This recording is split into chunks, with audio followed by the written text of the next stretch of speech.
إن مع العسر يسرا. Bismillahirrahmanirrahim. About 6 or 7 years ago when I was in college, one of my best friends in school left to go to a research project here in Senegal. While he was here, he converted to Islam.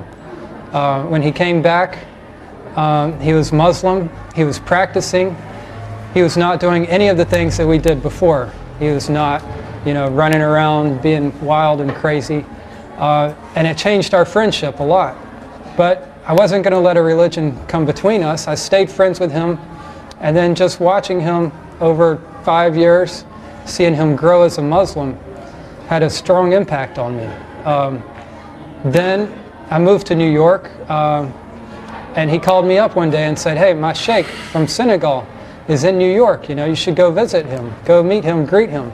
And I'd heard, he had told me a lot about this sheikh, so I thought, okay, a big important person, I would like to see him, I would like to meet him. So I go to meet him in New York, and just greeted him, and that was it. He didn't have too much to say. And after I walked away from there, I was a little disappointed. I had more questions for him. I had more things on my heart that I wanted to tell him. So I go back the next day. He sees me, calls me in. I talk to him for a little while. And just after meeting him, seeing how he simplified things, and seeing my friend, how my friend had changed and grown, by the end of the night, I had converted. I had taken Islam. I really did not know that much about Islam. It was just something I felt that I should do. So next 2 months were kind of up and down. I had all these questions. What have I done? I'm a Muslim. What does that mean? And then sometimes, oh, I'm a Muslim. That's great. But I had all these questions. Ramadan was coming up. My friend was going to Senegal. He said, "Why don't you come with us? Go to Senegal." So I said, okay, why not? I have these questions. So I came here for Ramadan for 3 or 4 weeks. Got my questions answered. I saw this Islamic community and how it worked, and how strong it was. I came one other time to visit, and that second time I came to visit, I didn't want to leave. I was here. It was secure. It was safe. I could see everything working well. So I made arrangements to come back and study and teach for a year here, teach English, and study Quran, study Islam. I've learned how to read the letters. I can say them, I can pronounce them. Right now I'm working on Surat al-Layl. I just finished Surat al-Duha. So I plan to learn a few more surahs, maybe get learn one juice or 2 juices, and then start studying the Arabic language. So not only can I read it and pronounce it, but then I know what I'm reading and saying. Bismillahirrahmanirrahim.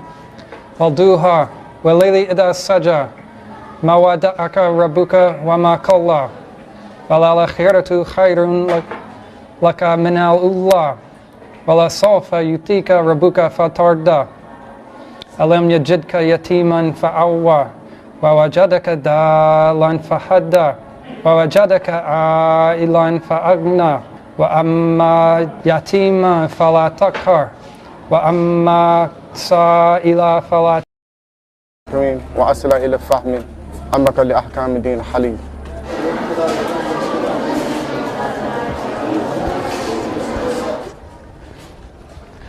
So I was telling your assistant, the kid sitting right to my left. One day I was reciting one of the surahs, Surat al-Adiyat.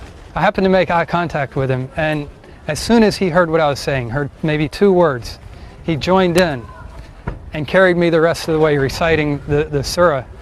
And I was amazed. Here's this little 8-year-old kid, and he could, hear 1 or 2 words and go the rest of the way perfectly reciting it. I realized that, it'd be nice to know exactly what I'm saying and all the nuances of the meaning.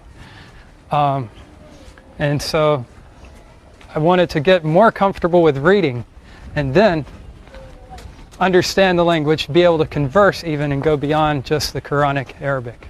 I'm here teaching English, and I know that that's a need in a lot of countries.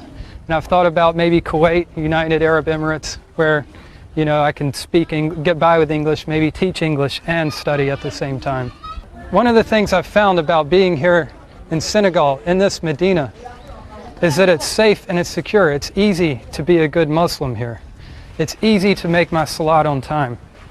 You know, it's easy to do all my prayers. Whereas in the United States, it's very difficult to be a good Muslim. There are just so many distractions, so many things to keep you from making salat on time, to keep you from studying Quran, to keep you, you know, from making your early morning prayers.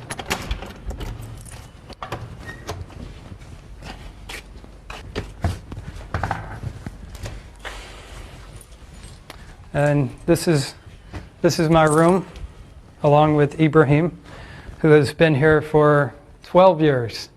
I've been here 5 months. And like I say, I'm just now able to read and pronounce the Quran.